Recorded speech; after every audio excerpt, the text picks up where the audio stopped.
A powerful earthquake in Taiwan leaves several dead and communities destroyed. Could this happen in California? Plus, struggling to have a better work-life balance, a new bill might help.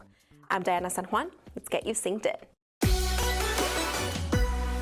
The strongest earthquake to hit Taiwan in the last 25 years shook the area early Wednesday morning, killing at least 9 people, destroying several buildings, and even prompting a tsunami warning that was later lifted. The USGS reported the quake was a 7.4 magnitude, but Taiwan's earthquake monitoring agency says the quake was a 7.2, and multiple aftershocks followed. Now, when this big of an earthquake hits, we often ask ourselves, could it happen here in California? We posed that question to seismologist Dr. Lucy Jones. It would depend on which fault it's on. Loma Prieta as a 7 didn't do as much as it could have if it had been closer to urban areas. A 7.4 on the Hayward Fault is one of the worst disasters that San Francisco could be looking at. Keep up with seismic activity in your area by going to NBCBayArea.com/quake tracker, where you'll also find tips about what to put in your emergency go bag. Well, we all know it. Making it in the Bay is hard, and being able to afford housing in this area is pretty tough, especially for teachers who are often underpaid. Well, in San Francisco, teachers will have first dibs at snatching a spot in the newest affordable housing development.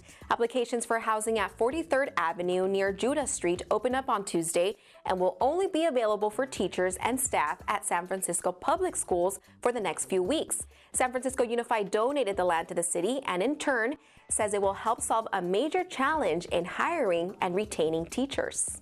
So this lets us give our staff an opportunity to have affordable housing and focus then their time and energy on the classroom and teaching and learning, which is where we want them to spend their time. 135 1- and 2-bedroom homes are available, and if there are any units left after the initial 3-week application process reserved for teachers, other residents will have the chance to apply. Do you often get calls, texts, or emails from work while you're off the clock? Well, a new bill aims to give Californians a better work-life balance.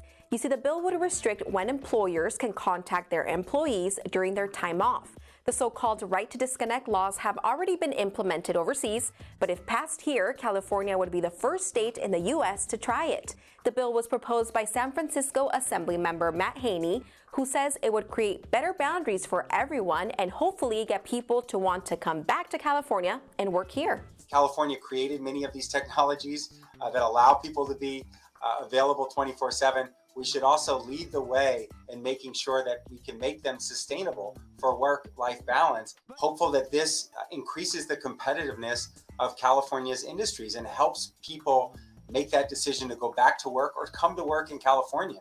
But California's Chamber of Commerce says the bill is a step backwards for workplace flexibility and would mess with the state's long-standing laws regarding hours worked and compensation. What do you guys think? For more of the bill and other top stories, go to NBCBayArea.com. See you later, guys.